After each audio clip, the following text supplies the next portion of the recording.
So our first presenter this morning has been an absolutely fervent supporter of Auros after learning about us about 6 or 7 years ago. 2 unsuccessful attempts to take us into employers at the time. Third time is a charm. And we're in the midst of doing a pilot with them in supplier quality at FCA. Much to my chagrin, his boss's boss's boss has often referred to him as Auros' best salesperson. So will you please help us welcoming Nick Periat.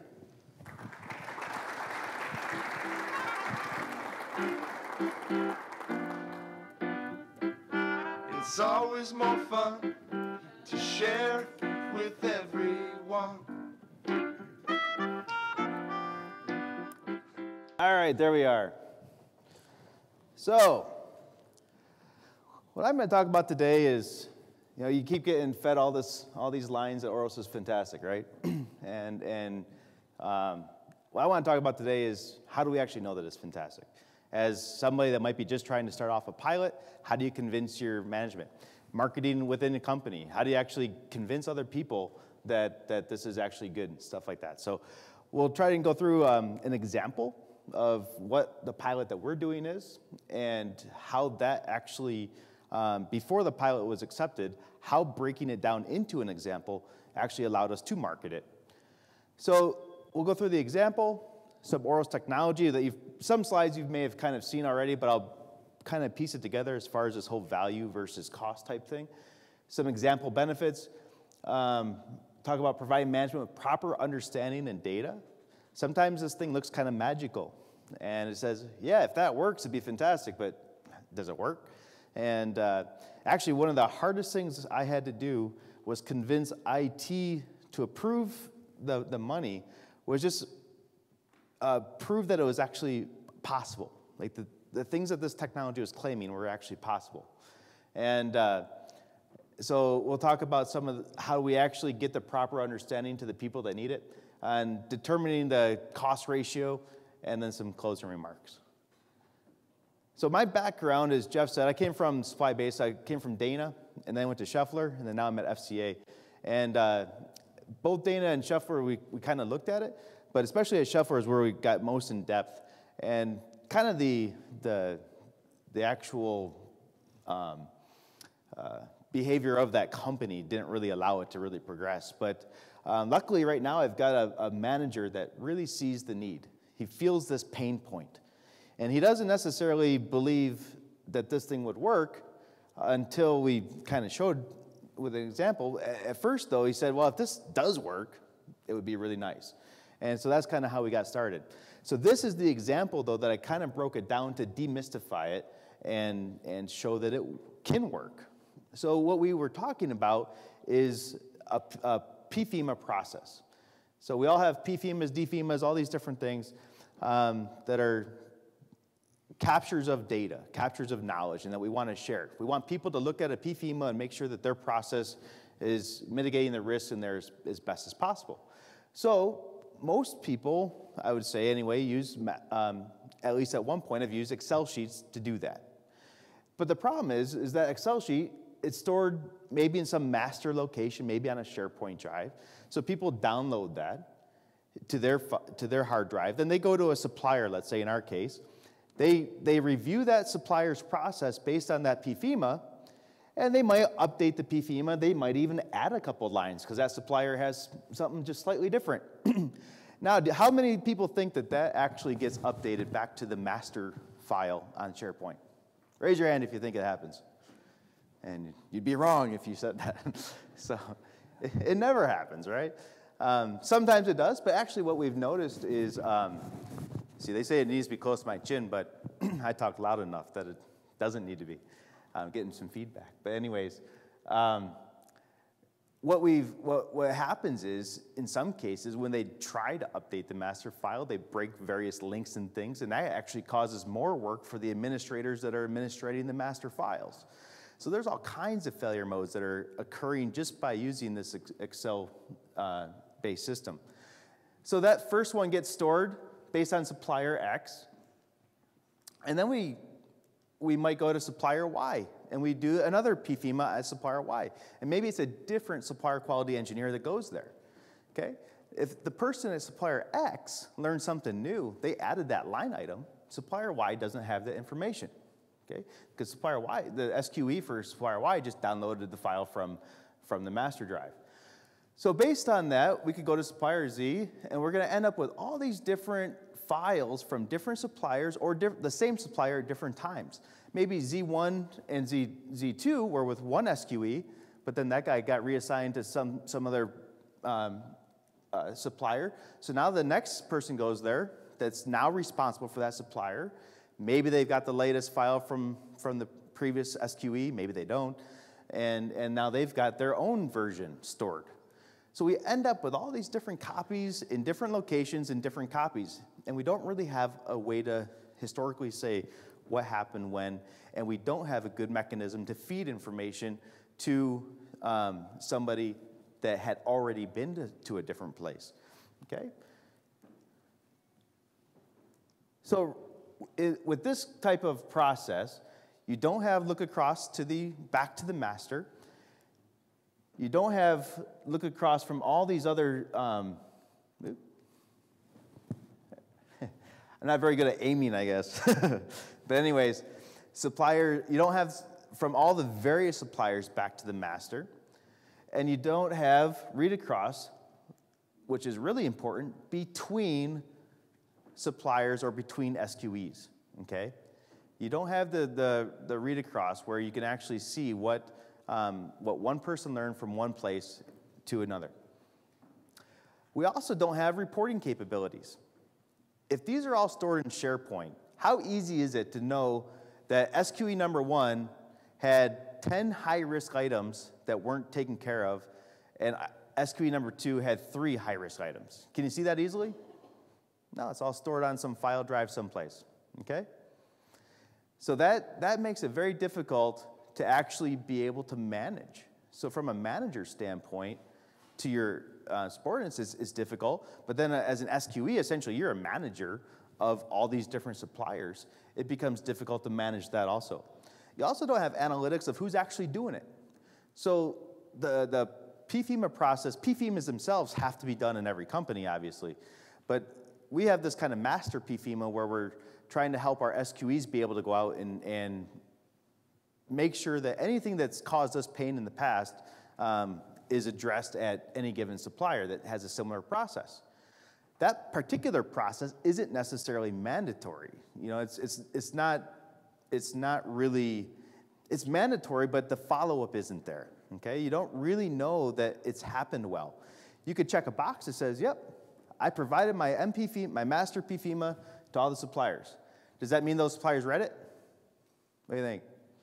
I need some participation here. No. Okay.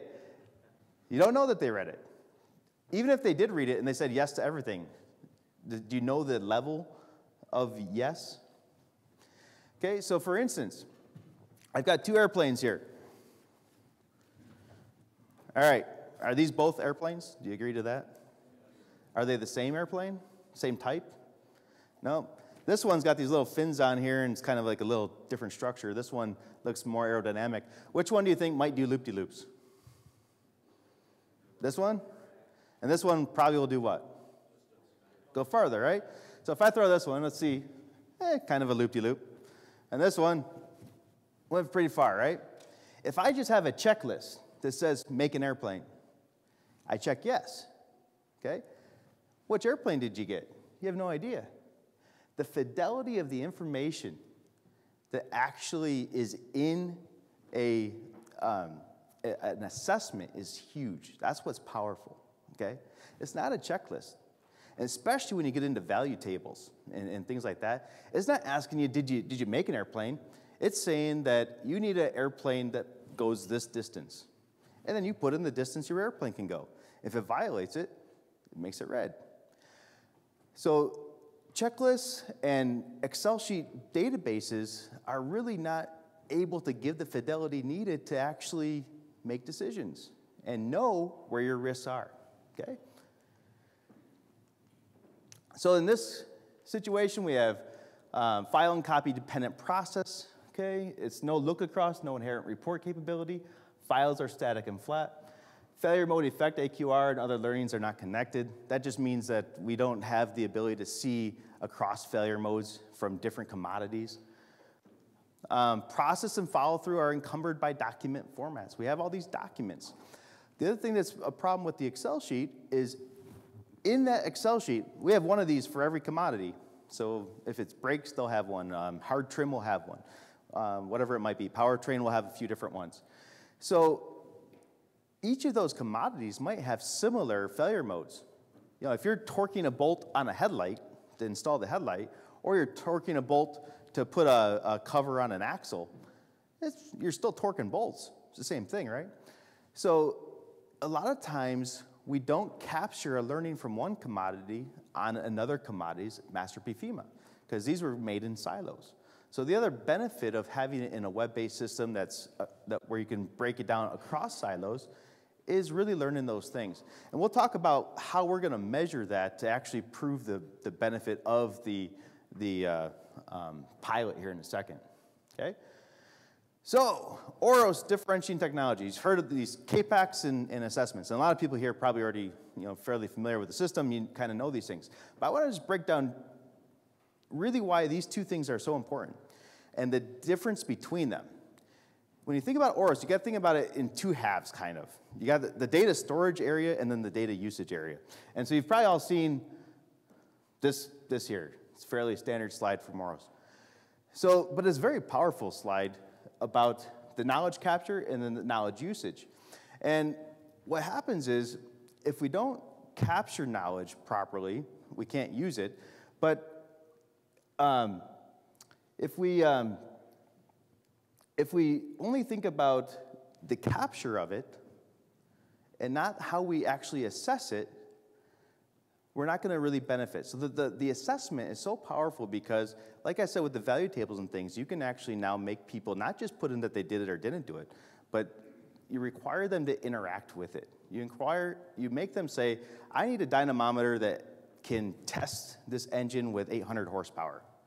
And if they only have 700 horsepower, when they assess it, it becomes red, okay? So there's two different sides to this whole thing. It's the capturing of the knowledge, and that is really where all the power of the system comes in, is labeling that knowledge in a way that when somebody comes into the system and creates an assessment, they get what they need, okay? And we'll talk a little bit more about that in a second.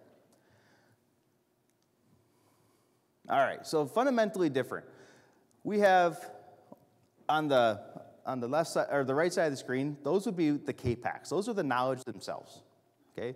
That's the knowledge that's going to get pulled into an assessment. Now, we can have a whole host of assessments based on the exact same knowledge, okay? So from Supplier X, for instance, they're going to do their assessment based on those CAPACs, and that data is kept separate from the CAPAC. And that's, I guess, kind of one of my points about the fact that there's kind of two halves of the system. And from a SQ standpoint, it's very helpful because we can allow the suppliers to see just the assessment part.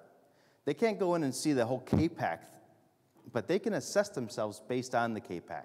And they can't change the CAPAC. And whenever you put data into an assessment, you're not changing the CAPAC. So you can store all kinds of knowledge and documentation in the assessment that's relative to the CAPAC, but doesn't alter or change the CAPAC in any way. It really keeps them separate. So what we can do here then is on the right, as I said, is the CAPACs. We can pull those into what we would call this master PFEMA. Now, today, when we do our PFEMAs in the Excel sheet format, we only get the line items that are there that we've created in our own commodity. But with the new system, we get a lot more than that. We can do that if we want to, but we can also now pull in line items based on process and function. So if I know that I'm going to go torque some bolts, I can pull in anything related to torquing. And we can pull all those little line items from the CAPACs on the right into our assessment. And the way that that's possible is because they're stored as CAPACs. When it's in a document format, it's just the document. You don't really know what's in the document. But by making things granular, now you can pull them into the assessment one by one as needed. Okay? So now we create the same kind of assessment. Basically, the part on the left is the assessment, and we can make that look identical to the MP-FEMA. It'll still have the process verb, process noun, or the failure modes and characteristics to control. It can have all those columns in there that look exactly like a FEMA. The only difference is now every single line item is its own K-pack. And you can bring them in and let them go as necessary. Now it's completely modular to where you can pull any K-pack that's needed.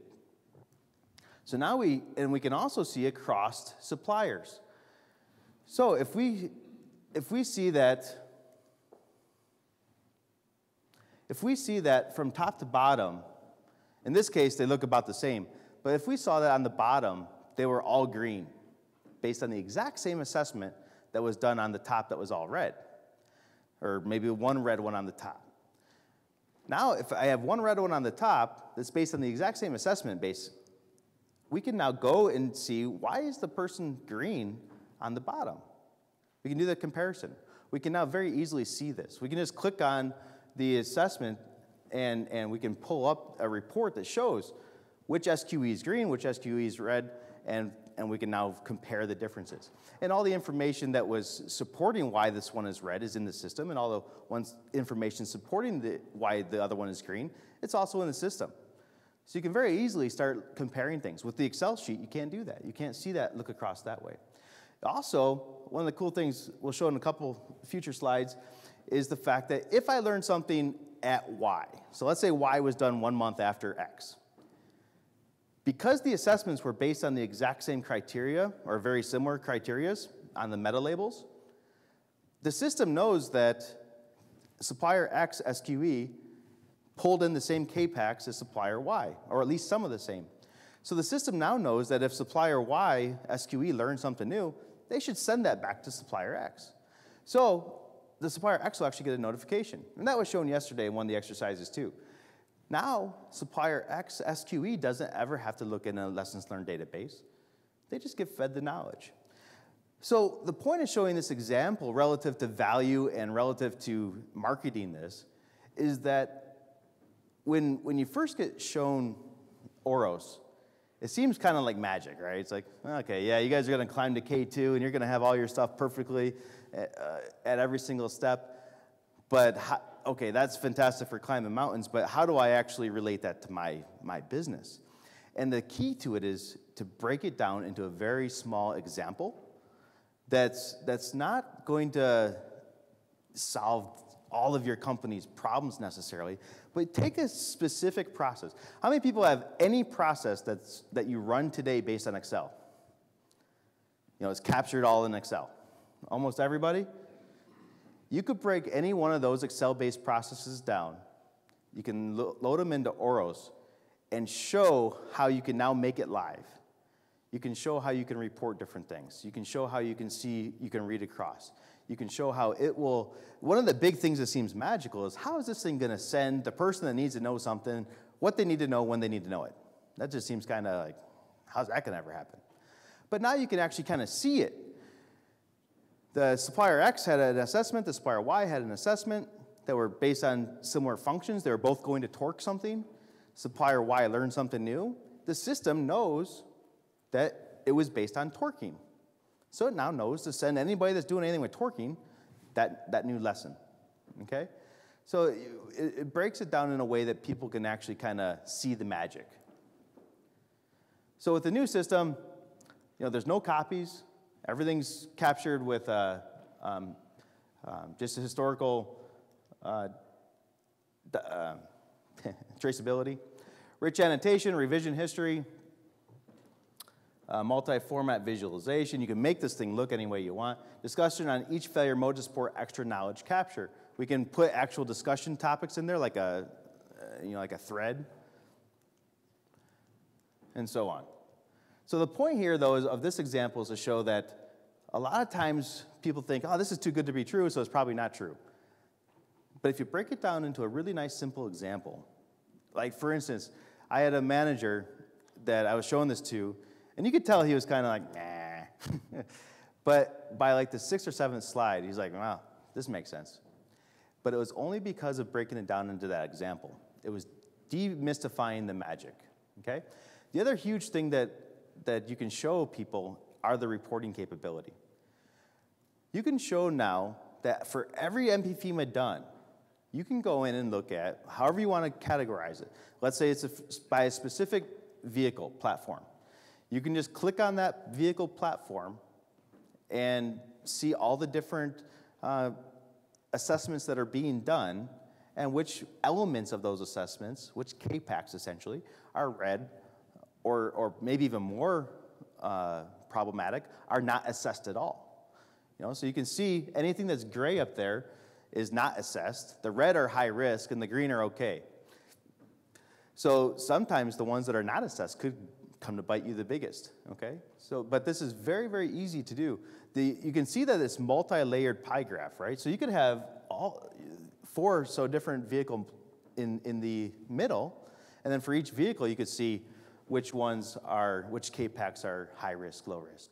You could do it a completely different way. You could look at it from, let's say I'm a manager of 10 SQEs. I can put the SQEs in the middle. And then for every SQE, I can see of their assessments, which ones are red, green, not assessed. Okay? You can set this up all different types of ways. If you have different customers, so if you are making shocks and you have different customers, you can put GM, Ford, Honda, whatever else on the inside and see all the different ones, or programs.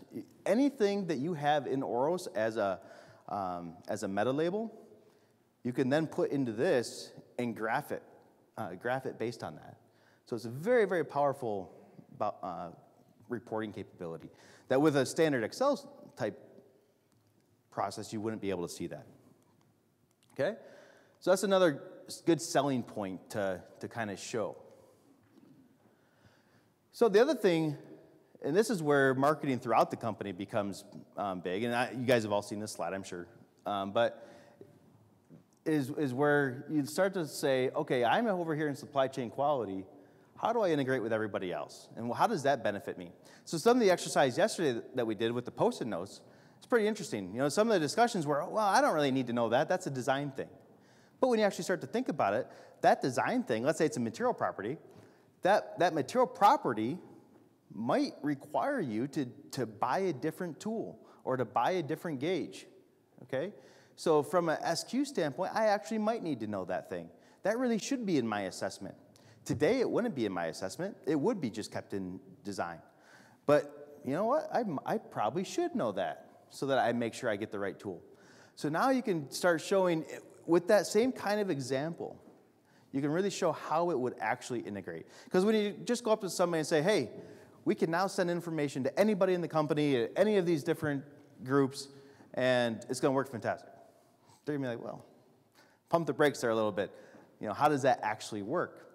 Well, it actually works based on the fact that the person, let's say that I learned something in SQ, that if you have this certain type of material, our process won't adhere to that. And I put that in the system, and I label it.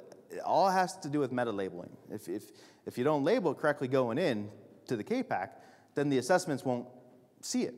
But as long as you make the system smart enough, then when that engineer goes back in there and they design the next thing, that will be in there because you'll have labeled it you'll have given it that design label, okay? So when they make they're gonna pull an assessment based on that design category, and they'll now see your line item, okay? So it really becomes very, very powerful based on the way that we make the system smart. And to market it, we got to make a very specific example to show how that happens, okay? So for our specific pilot, like I said, we're doing the master PFEMA process. We broke it down into these kind of main categories on the left.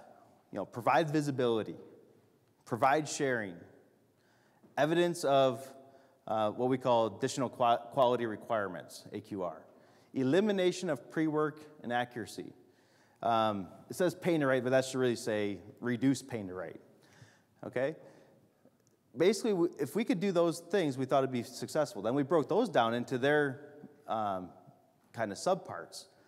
What we thought about for provides visibility, we want to look at our current process and compare it to the Auros process to see number of line items pulled into an Auros PFEMA. If my current line items on an Excel sheet are, let's say, 20, and now with Auros it's only 10, well, I hurt my visibility. Or potentially you combine some things, but if we just look at it numbers and numbers, you say, well, that's not as good. But if I start bringing in other things that I didn't see before, that's a pretty good thing. So what we've noticed now is that, for instance, we've got a person from a drive shaft commodity, and he's learning things from a person from a hard trim commodity. So you think, the trim, like all the plastics on the interior, you'd say, well, how the heck is this drive shaft person going to learn something from people that are making plastic parts? But one of the biggest things, actually, that they're learning from each other is labeling. And this particular sticking problem that happened in hard trim some time ago now was happening on the drive shaft supplier. So we can learn different things, and what that metric particularly will show is that we can not only pull in more line items, more is not necessarily better, but also different line items. Things we didn't actually assess before are now being assessed. So we can go to management and say, our pilot is successful because this thing over here that happened, we would have learned that with our new system, because now we're assessing that thing that we didn't assess before because it wasn't in our commodity. It was over that other commodity, but it wasn't in our commodity. So you can start using that to help make the case. Number of line items participating in multiple commodities. It's a very similar type of topic, but it's really actually going through our different line items, our K-packs, and saying how many of these K-packs are participating in multiple commodities. If none of them participate in multiple commodities, then Auros isn't any better than Excel sheets. But if there are participating in multiple commodities, which we're obviously finding that many, many, many are, then that is useful. Now we're actually getting some cross distribution of knowledge. All right, time to develop, time to develop a line item. Okay, one of the problems that the team is talking about is that when we do it the original way with the Excel sheet, they think that they have to kind of go and create an entire PFEMA, and that has this mental inertia associated with it that they just don't want to do. So they don't. So then we don't capture that knowledge. With the Auros technology, we let them play around with it, and you click about 10 or so times, and you're done. And they were pretty happy with that. So we can sell the system internally and to other groups based on how it makes things easier. Okay? Make sense? Number of suppliers to update PFEMA themselves. So as everybody, who here has free time every day? Nobody? Didn't think so. We're all pretty busy, right? So we want to try to spread the wealth of work. And one of the things that we can do is allow suppliers during, they might be really, really busy when we are coming there.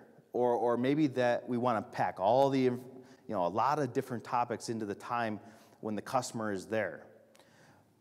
But by doing that, they don't really have time to do a full assessment while we're there. And they probably don't want to do it while we're there.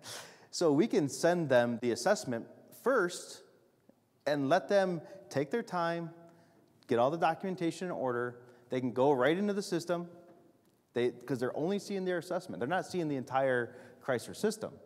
They're seeing just their assessment. They can assess it. They can look at, hey, do we think we're good, not good? What data do we need to show this? They can take pictures. They can do whatever they need to do to prove why they think they're green, why they think they're red, whatever it might be, prior to us getting there. So that makes our trip more efficient, and it makes their life more efficient because they don't have to do it on our timetable. They can do it on their own timetable. Okay, so a different way to kind of share the wealth there a little bit. Monitor, repeat PRIs and NCTs. So now we have the ability, and they kind of showed this in one of the examples yesterday, but when there's that repeat problem, right? They kept seeing what was it called, Steve? The holes in the casting? Pinholes, yeah. Yeah, the pinholes. They kept seeing the pinholes over and over and over again, right? So you could see yesterday that by looking at that problem in the system, we can go from reacting to it all the way up to now preventing it. Where today, if we're just using the Excel-based system, that doesn't really happen that well. It's not in our faces all the time. And when we're designing something new, we don't necessarily go through the Excel sheet in great detail. And we don't necessarily go through the 10 different PowerPoints that might have the information in great detail. So by using the system, we don't have to go through big PowerPoint presentations, big Excel sheets. It tells us what to look for and what to do. And through your pilot, we're at least going to try and show that. And if you take a pilot that's kind of small enough, then you can show these things pretty effectively, and then you can show how they scale, okay?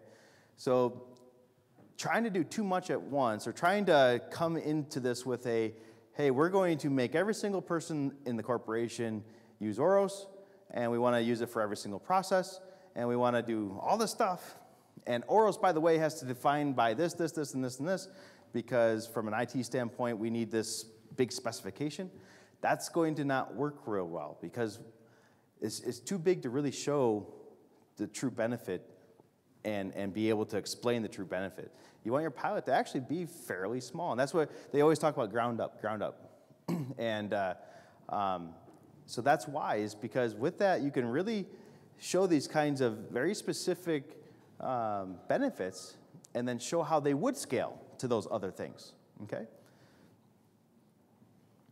Now, we can see here that another thing that we wanted to keep in track of, the red box there says number of results 49, okay?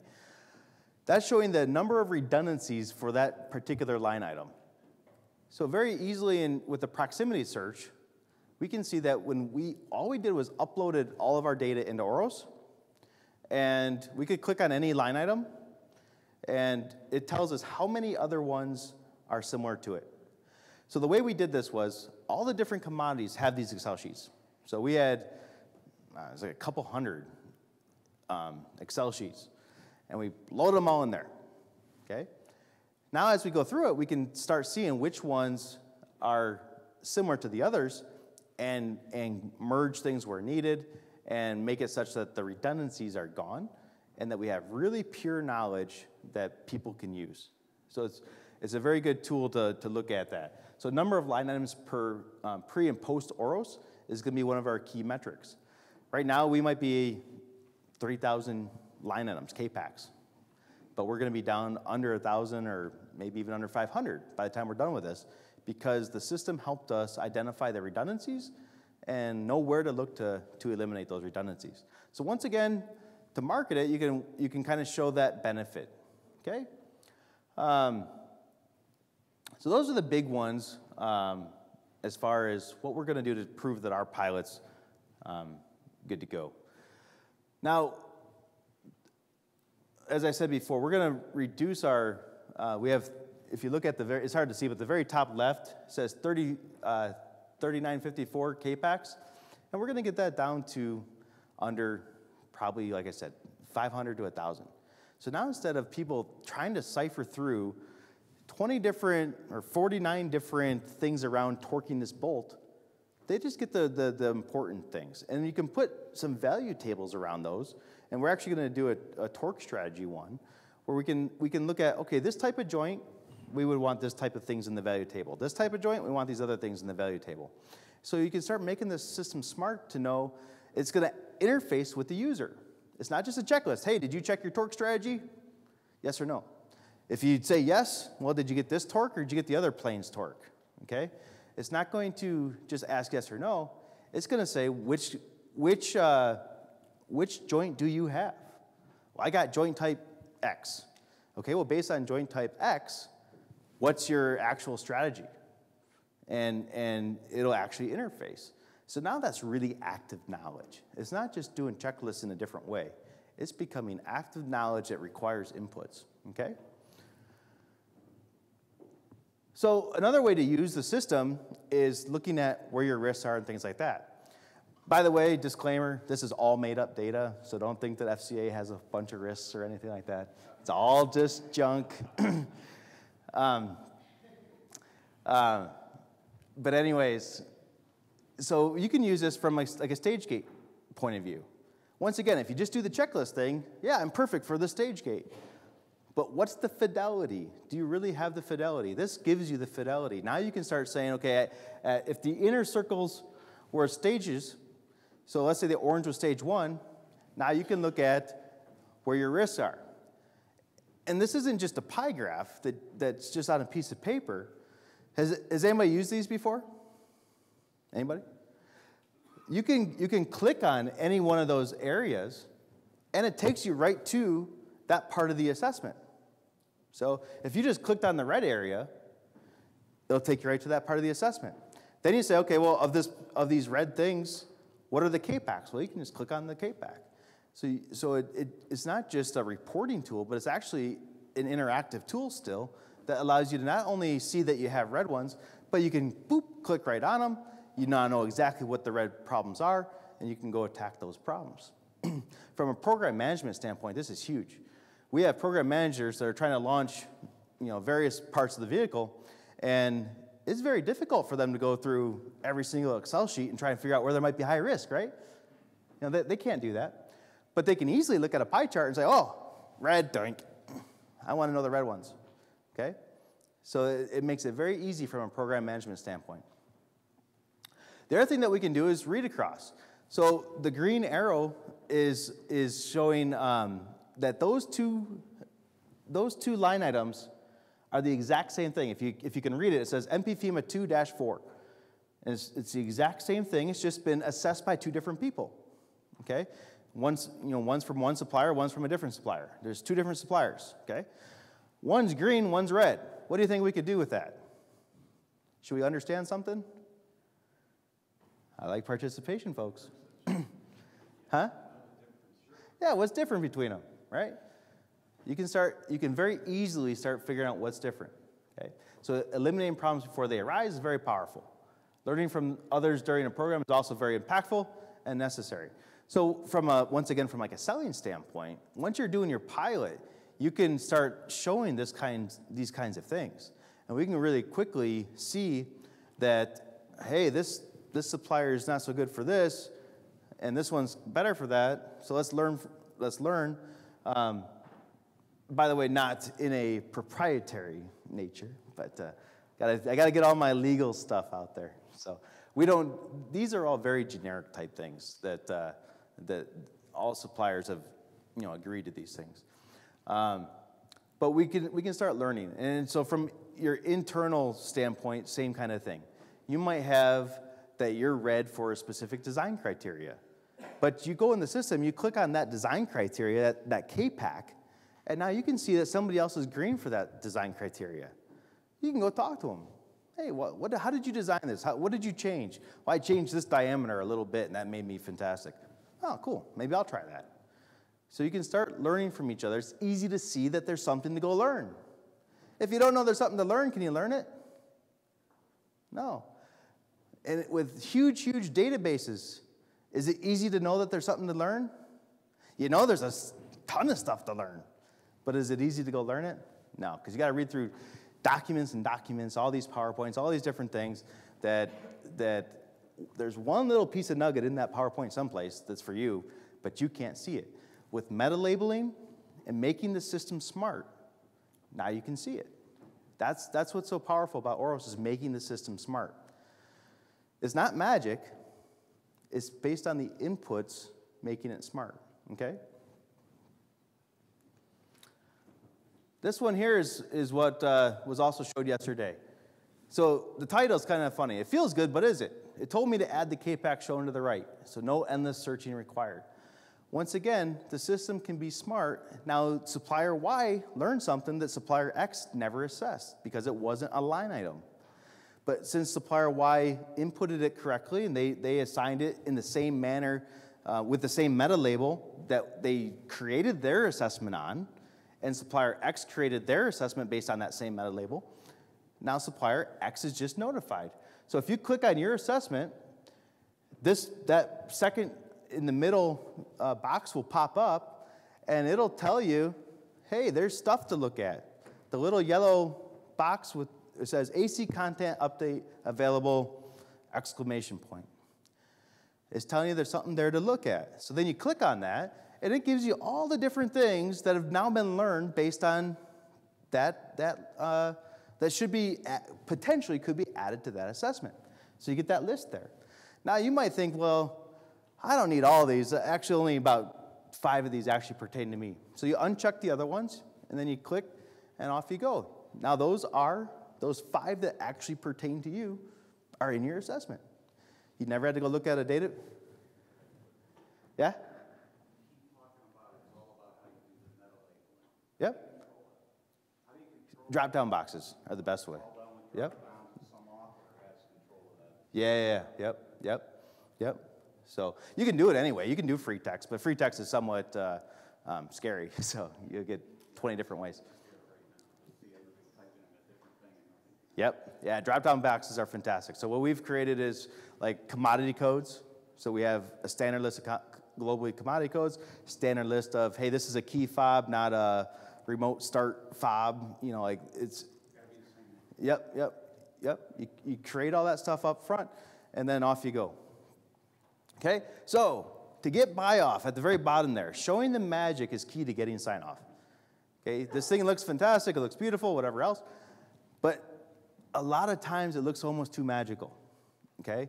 So, but if you can break your example down and show that all it's doing is saying Fred created his assessment based on torque, and Jan created her assessment based on torque, and Jan learned something new, so it needs to go tell Fred. I mean, it's as simple as that. But you got to break it down into those terms so that people really see it's not just some crazy magical thing, okay? And this helps do that. So I used to be in inventions, like I had like a little invention company. I never made any money, but I made some cool stuff. So spent a lot of money. But anyways, one of the biggest things that we had to think about was there's kind of 2 things to sell something. There has to be an emotional need, okay? If there's not an emotional need, your thing could be the coolest thing ever, and nobody's going to buy it, okay? And the other thing is you have to have it looks practically feasible, or it looks practically useful, okay? So you have a need, and the thing that you're presenting to them looks like it's going to work to fill that need. So you got to take that same kind of thing with this system when you're trying to market it internally, or just whether it's to your boss just to get the pilot going, or internally to other groups, is show them their need, and then give a nice, brief, simple, keep it simple, example as to how that need's going to be fulfilled, okay? That's the key. So some other reporting stuff, I've kind of shown it before, but these would be 2 different vehicle platforms, and you can see all the different assembling, welding, all these different things that go into a vehicle, and you can see which ones are not assessed, which ones are high risk, and which ones are green. Everything's fantastic. So the reporting capability is really, really powerful. It's really nice. And then you can just click on it, and you get the screen that's in the middle there, the middle of the bottom. You click on one of the red ones, and it'll pull that up and show you where that red one is. And then you can see, okay, exactly what that red thing is, and you can click on that and see even like who's responsible and everything. So the reporting is really, really nice and helpful. All right, so at the end of the day, you got to show some value to the system. You're not going to spend money on something that's not going to give you value. Now, it can be financial value. It could be make your jobs more efficient value. It could be a lot of different things, but you got to create some kind of value, quality value.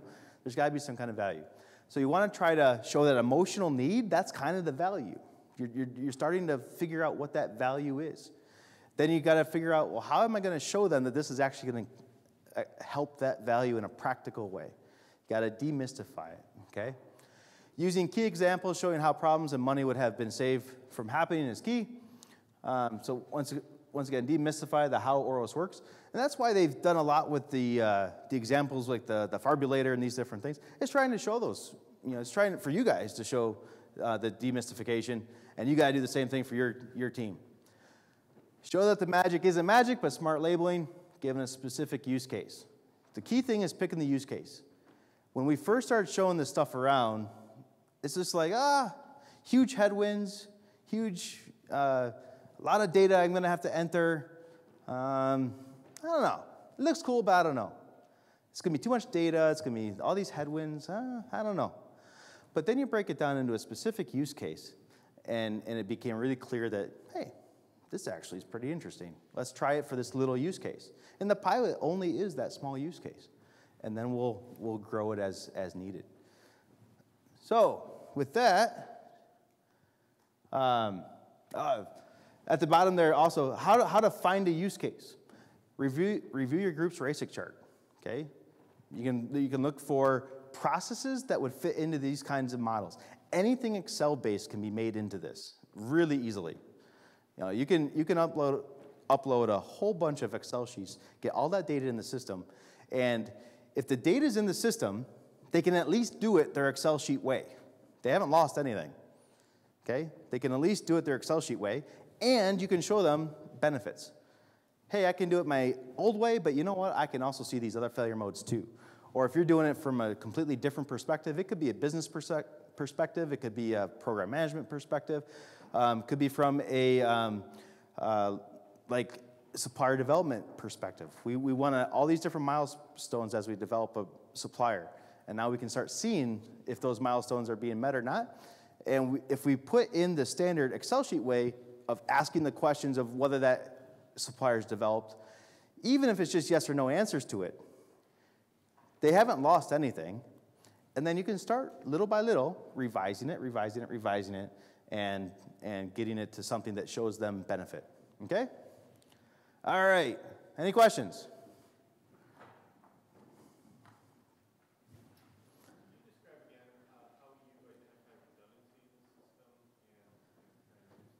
Yeah, absolutely. So the redundancy is basically where you just, so the question was, how do you find redundancy and how do you kind of mitigate it over time?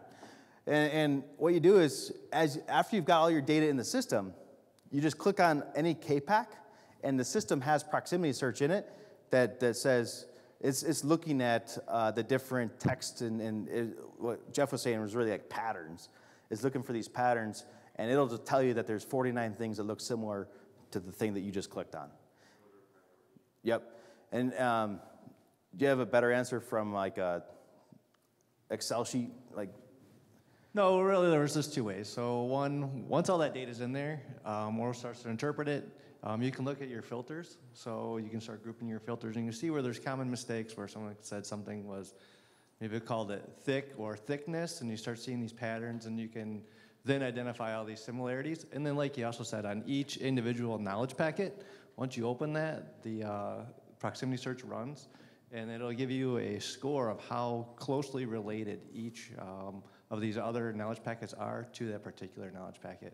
And then so we can start to gather those up and then condense all those where they need to be condensed into one or more knowledge packets. Any other questions?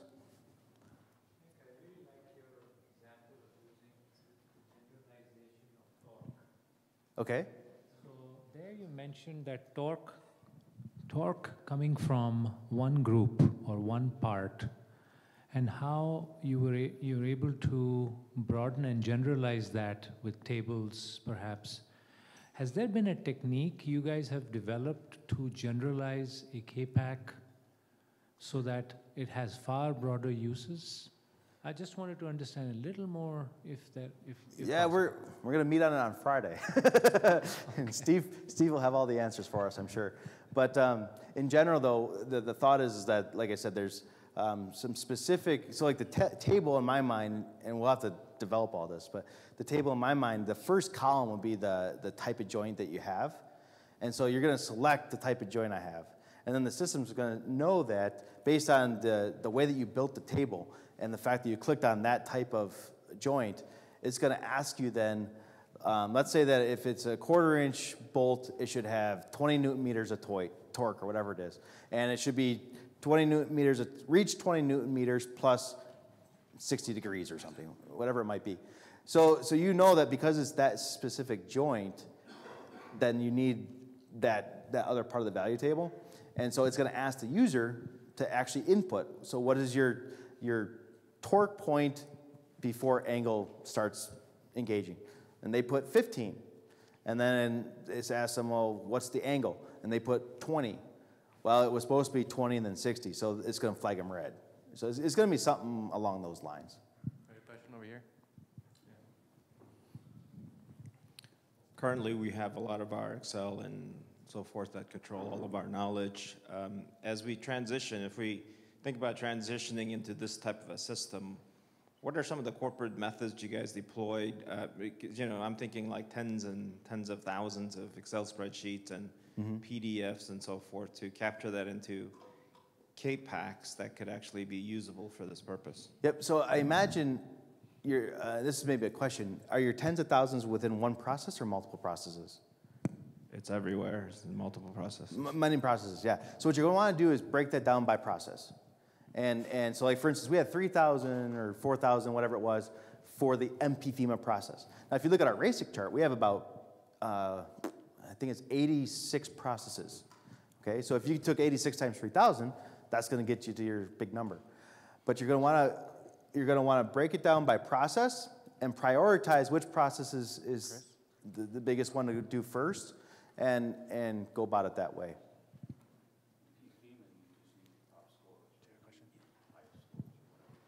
Well, but that question's about even, are we going to do PFEMA, or are we going to do PPA, which is our development process, or are we going to do tooling kickoff process? So we needed to figure out which process to go for. The beautiful thing about the MP-FEMA process from a pilot standpoint was everything's already in the Excel and already in about the same format. So it was very, very easy to upload all the data into Auros, and that helped us get going really quickly. So from a pilot standpoint, we could get everything into Auros literally in a day, or maybe it was a week, but a couple days, figuring out the different formats and things. But boop, it's all in there, and now we can start working with it. So that was one of the reasons why we decided to do the MP-FEMA. Hi, you described well how to sell up in your department or whatever to describe a tool that's a better way to accomplish what you do. Yep. Is there any top-down view? Sure. Is it catching across? Yeah, so for instance, especially from the supplier development standpoint, the PPA standpoint, we showed it to the person that is kind of leading how we're changing that around a little bit. And she was like an SQE that uses the standard process. And the fact that she could click on the reporting and know that her boss could actually click on all the reporting, oh, that's fantastic. I mean, she was completely sold, once again, about the 6th slide. So it's actually the same selling point down. The only thing to think about down is the value. So the value might be different. So in her case, she has to make all these reports and give those reports to her boss. Now she doesn't have to do that. So the value is she doesn't have to do those reports. Okay, the boss can just click on it and know exactly what she's doing and everything like that. So it's still, you got to identify a value and then sell the value that this can provide the value, and that value will be just a little bit different. But how many other divisions of FCA, the design and release areas, engine, is it catching on, or do you feel like Yeah, so one of the topics in here is to show how many items would be able to be given to design. That's one of our metrics. And so we got some different thought processes in FCA as far as how we want to go forward. And we're kind of comparing them all at the moment. And so this is one in the comparison. So design is doing something a little bit different at the moment, but they actually, the biggest problem, the biggest hurdle I've seen is headwinds. People think, well, it's just going to take way too much to put all of our standards and all of our different things into this. But to kind of to the question over here about the process, breaking those down and coming up with some kind of smaller scope things, it really kind of knocks that fear down. And for instance, we use the MP-FEMA presentation for the design FEMA people, and they're like, oh, that's how this works. Yeah, that does look pretty good. They're doing something else at the moment, but they do agree that this looks pretty cool. And we're going to merge into some common thing at the end of this whole thing. So. Do you share your environment with your suppliers, your Auros environment? Only the assessment itself. You guys gonna yank me off the stage, or? No, if there's any more questions, just go ahead and enter them into the app, and we'll get those answers. We're going to try to keep on schedule a little bit, so we're going to wrap it up with Nick. So, don't lose the fidelity, okay? Know which airplane you've got. That'd be my one of the biggest selling points of this is showing, whether it's up or down, the benefit that it's not just a checklist anymore.